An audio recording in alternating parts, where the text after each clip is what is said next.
listen up. So again, this is Hagan Street. This street over there we're gonna go is called Huss Street. That's where the street I used to live in. And you know, as I said here, this is Ancha's father grew up here. Her grandparents are still living in this building right here. And can you imagine? I never even knew that I was there and I was living on this road here. So just shows you how small the country is. But let's take a walk and I'll show you around.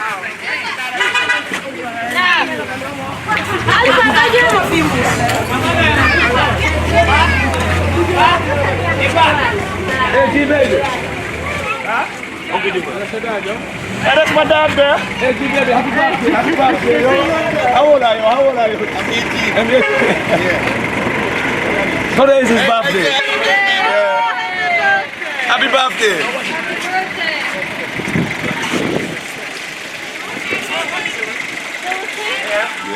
I'm best friends with my older brother, and yeah, it's good to see you. Yeah, man. So I got my guy and the guy just checked from the So you enjoyed Gambia? Yes? Yes. Very good, man. Yeah. Me, I'm very happy, man, today because this guy is my brother. See friends, my brother. I'm happy. Yes, man.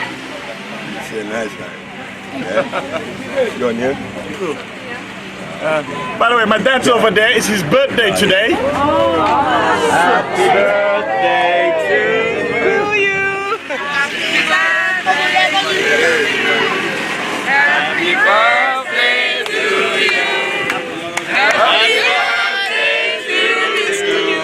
How old are you now? I'm 18.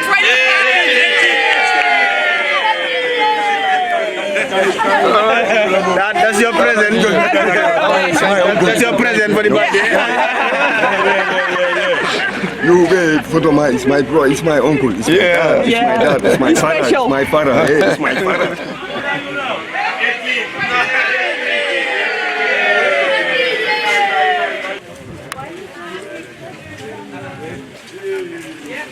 Hello guys, you're welcome.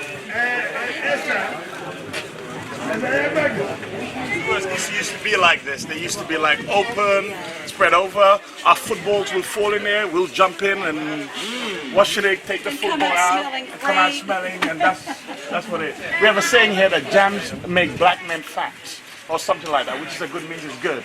So the more germs, the better. So another big brother. Today is feels so good. So good, huh? Yeah. You look like you are in a state of mood. I'm in a relaxed mood. Yeah, everything is smiling on you now. Because of you. Beautiful. So yeah, because of me. He's another big brother here. I'm a big brother. I'm the big brother. So happy to meet you all. I can't recognize you all, but happy to meet you all anyway. Yeah. But many can recognize one, but one cannot recognize many. He loves everybody.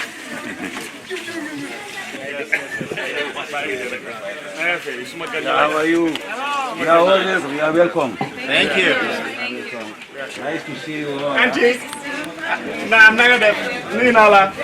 Thank you. Nyungfa. Yabara. So much of them okay. More buffet. Thank you. You didn't know this in the okay, Auntie. Thank you.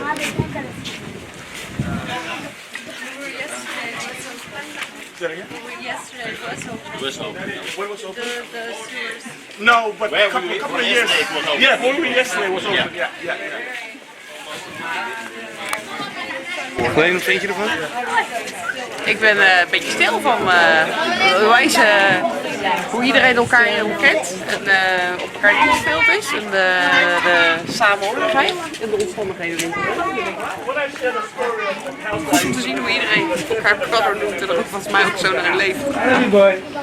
Top. It brings back so much memories coming down here, and this is probably where I got my drive. This is when I used to lie down there and dreaming it was in here. And I'll show you, and nothing has changed really, basically. And I think my dad is the one who instilled this in me. You know, I always question why, because he had the opportunity for us to move out to a bigger house, but he still kept us in this house, and it taught me a lot. It taught me a lot just to be grateful for what you have. So. This is it. I'll just show you. Who lives here today? My brother's still here. Omar and his mom are still here. So you met Omar, who's still here. So it's still a family house.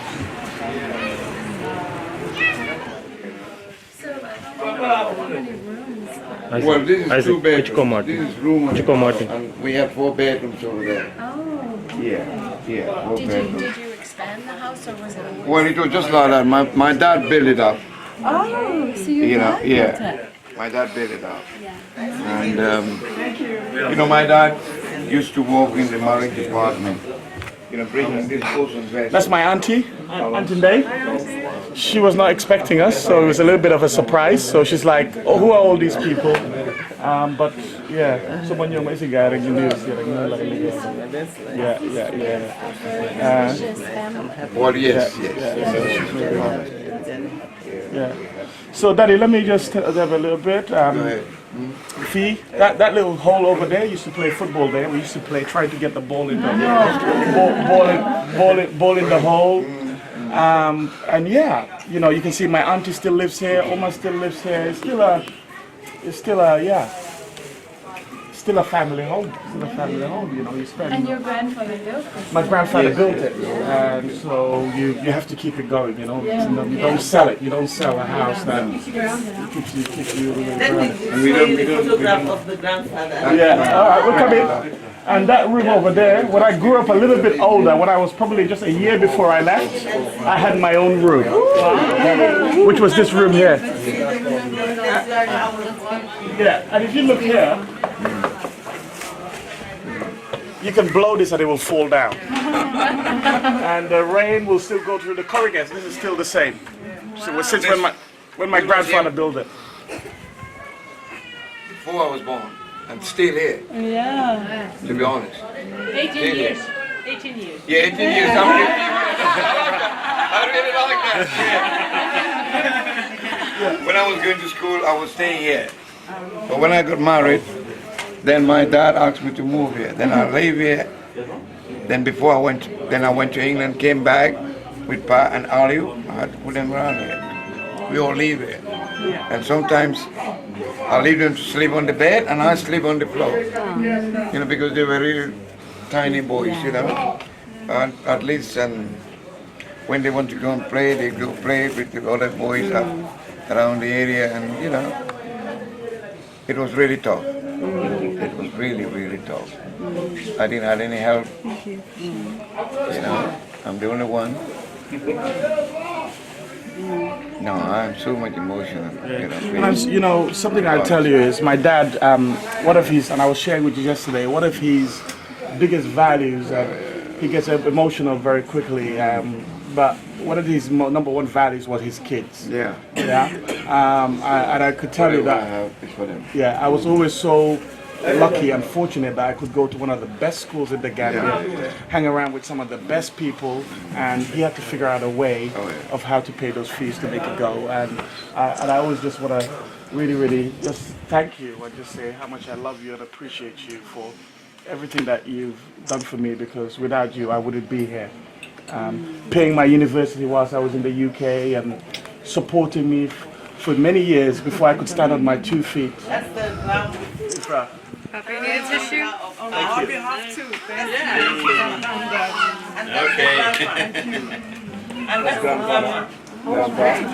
you. So I'm named after him. He's also another part. So he's my namesake. Okay. Which one?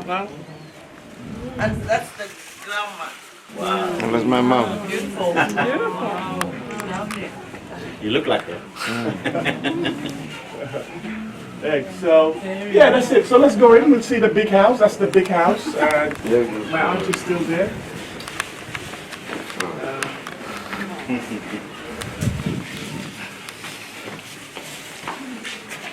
Bring that quick word. What can I say? That's the compound. My granddad was a big sailor or captain, and he was really respected. So all the extended family, all friends would come and stay and live here if they stop by. The port where you cross over to the other side of the river is just down the road here, and this is where the stop off for most people. That's why the house was always crowded and busy and stuff. So yeah, It's really cool. My auntie used to live there, another auntie of mine, but she's in America now. And this is the room that we call Negi Aret, and I think it's Omar's room right now. The photograph. So Omar said, no, if you want to call Negi Aret. This was Negi Aret, and this is where we used to eat lunch, all of us.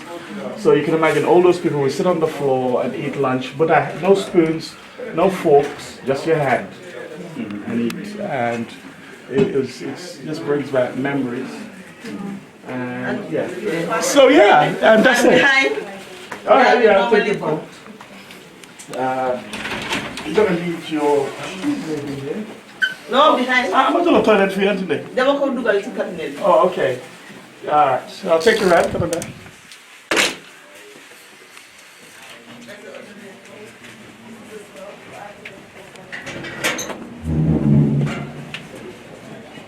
And so, what do they use for cooking? They use they create a fire.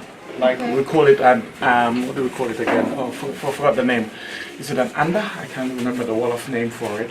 But it's like a fire, and we have wood, and you put it together, create the fire, and you put this big pot on there.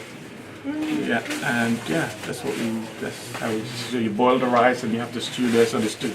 In fact, my mom, if you come to our house, my mom still uses that. She has a cooker, she doesn't use a cooker because they're so used to it. Yeah, and you remember yesterday when we went to Kachikari, they were showing the grinding thing? They still use that. They won't use a blender, they won't use any of that sort of stuff. So we think, and the reason my dad told me is the reason why he stayed here is that long is because they only believe... Can we move here? More people are here? Oh, okay.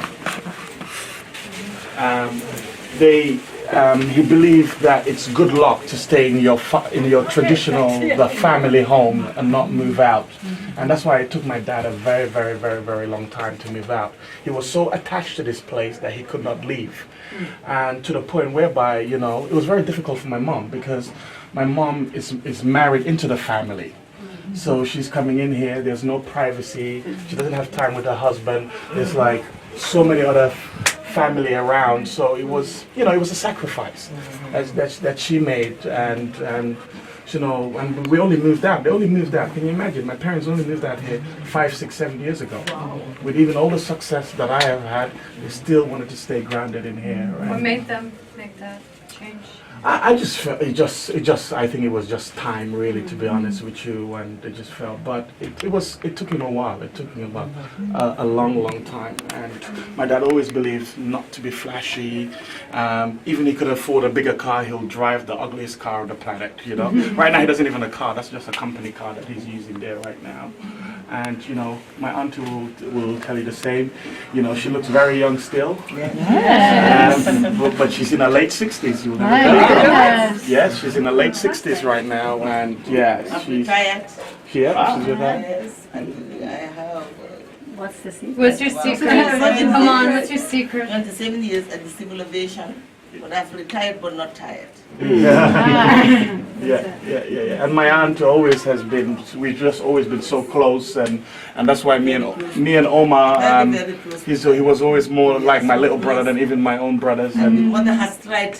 The mother, I really appreciate it, and she's effort. Yeah. She's a woman of I don't know how to come up. She has all the potentials. What's also nice is that you see Tijan here, hearing this, we can she's eat at any helpful. house. She was We go living eat here any house. We share lunch, in that small dinner, house, breakfast. playing with his kids. And Pa is named after my father. Pa, anyway, I have all the regards for Jibu's sons, especially Pa. Yes. They helped me a lot. Yes. Pa helped me a lot. She normally sends me every month my allowances. So I'm praying for her. Yes. Thank you. Thank you. All right, so let's move on. We can't go through that way because I think it's all locked and everything. So we'll go this way. That's right. So this home has been standing for probably nearly 100 years. Andy, how old is this house? When was it built? house about 80 years ago. 80? 80, 90 years ago. Yes. Okay. So, Because I was not born when this house was built. right, and your grandfather? No, my father. Your father? The same with Jibu is my brother. Is my, Yeah. I'm next to Jibu. Okay. And now I am in my 64, 65. And how old is Jibu? Pardon? How old is your brother, Jibu? Jibu must be 70 something. 70 something, okay. 60, 70, yeah, 70. 69, 70. Okay. Yes.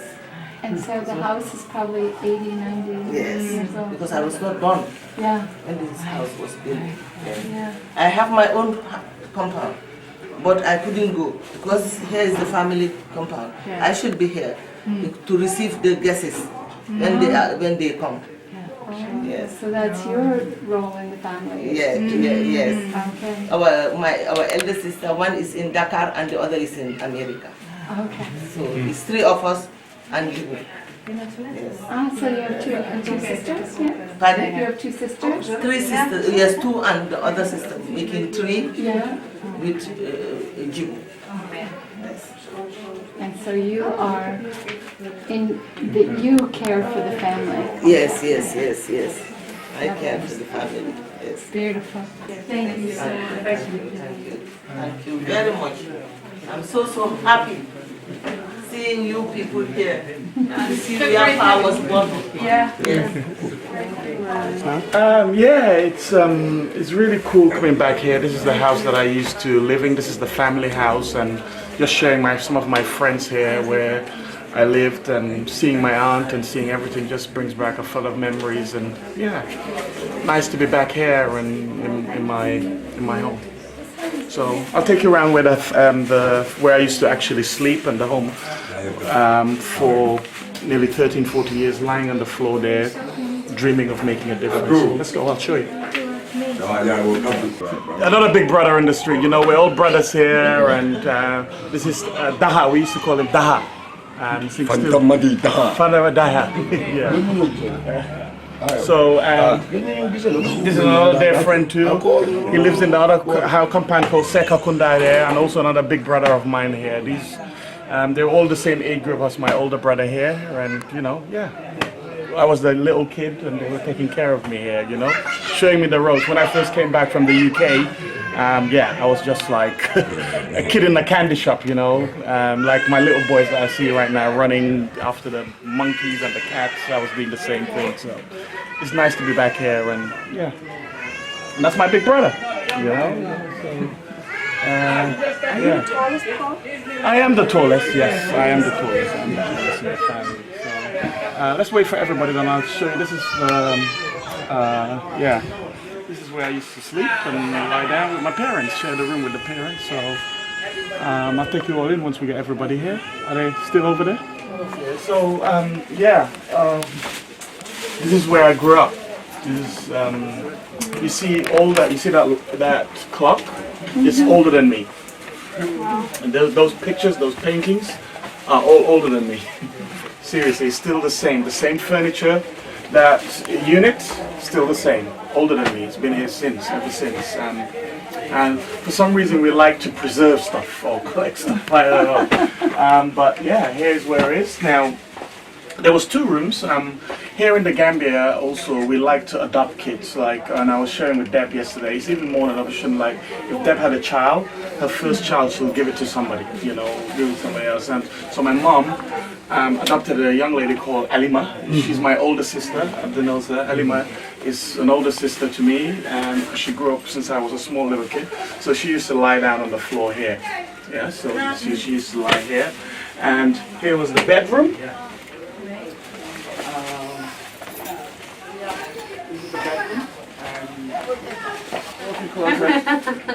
When I said I used to sleep on the floor, this is where it was. I don't know too. Me and my younger brother used to sleep there. And sometimes my dad and mom will take over and get us the kids to lie on the bed. And it was not even really a bed, but this is it. This here. Me and my little bro right there on the floor there.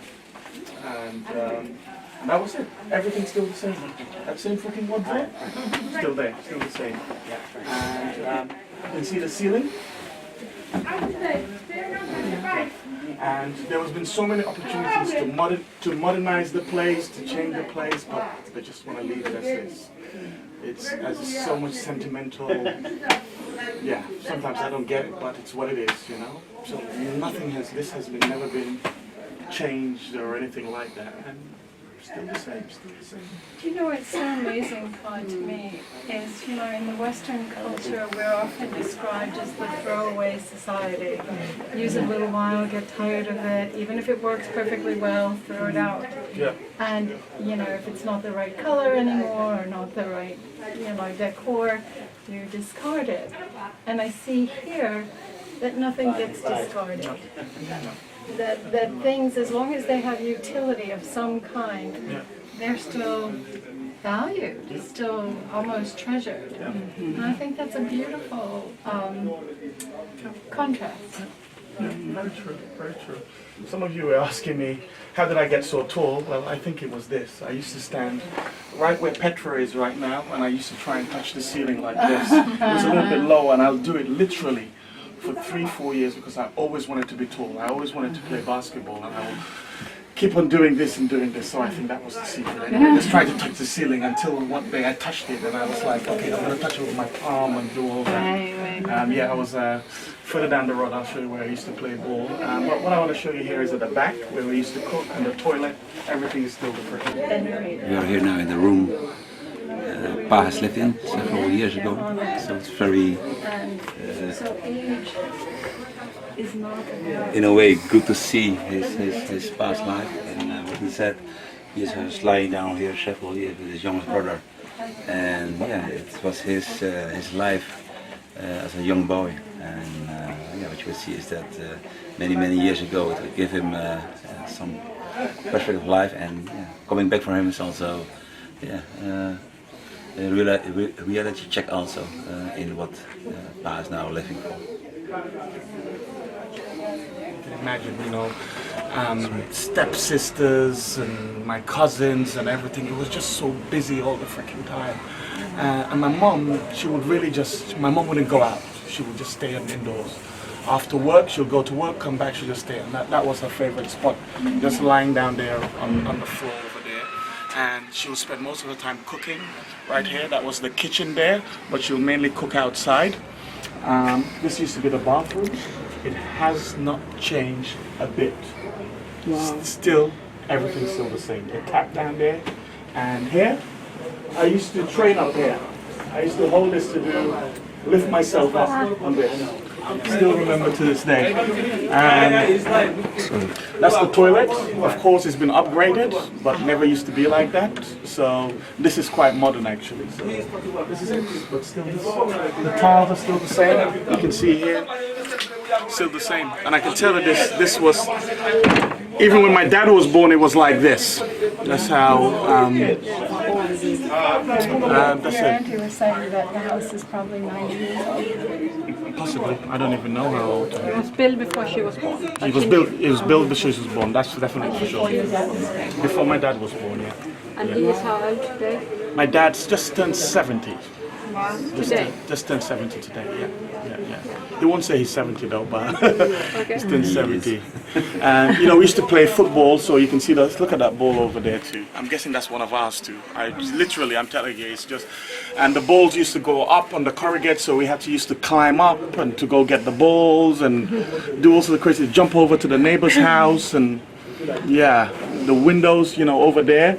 That window goes to where my auntie was, the first house that we were in. So we used to go through that to go over there. And how long ago was electricity going into the house? to be quite fair, when we first came back, there was electricity. However, it was on and off.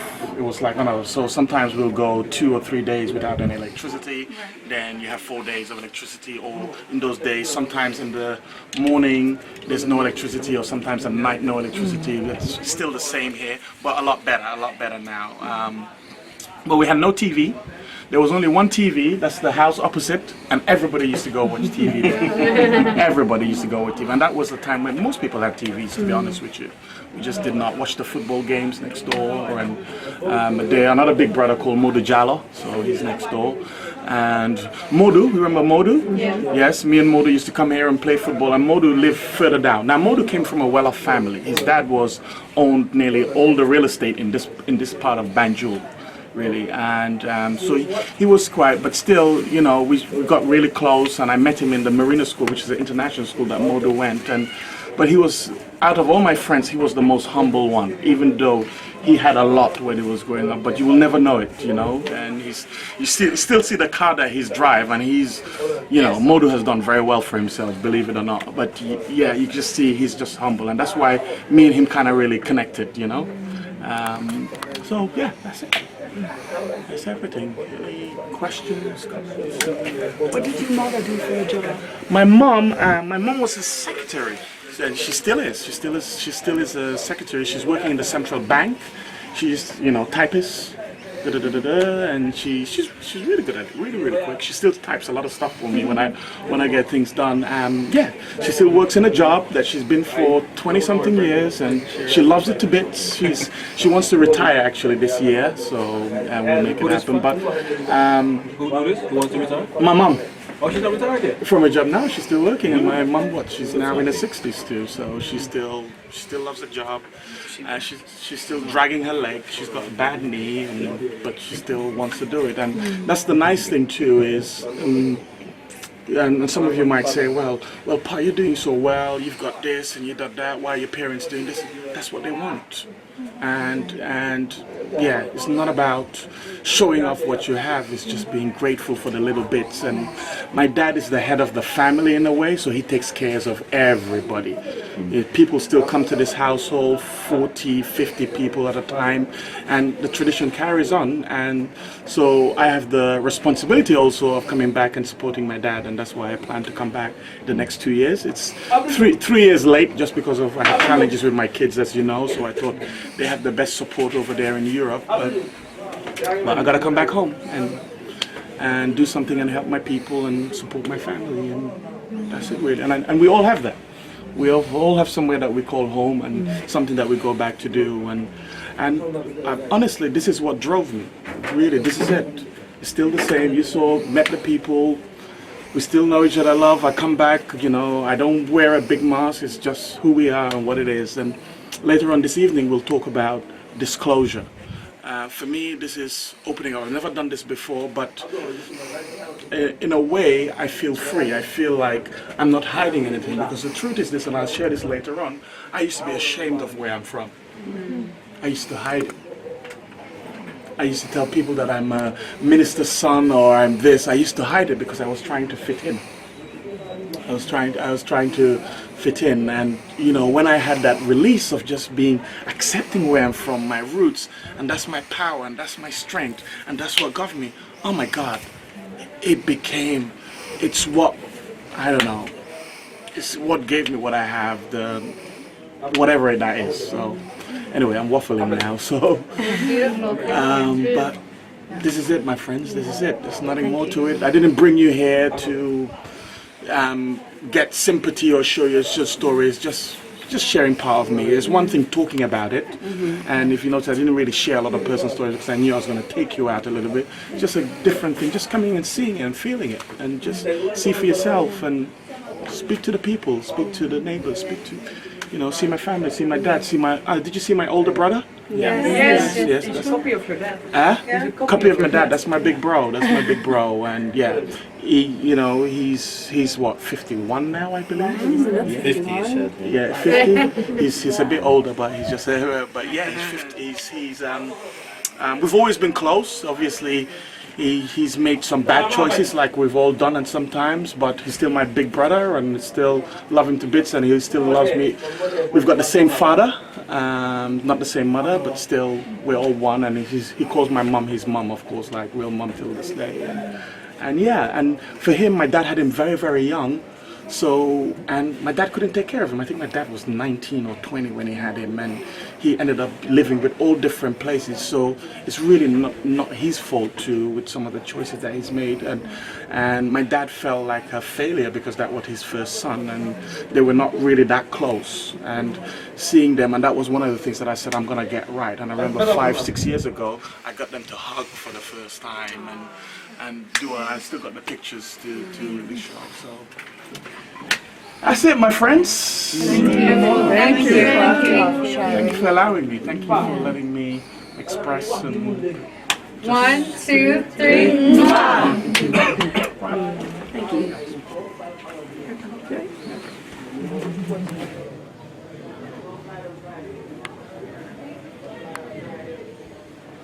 So, just came back and visited the home that I lived in, and I was just sharing with them the memories here and some of the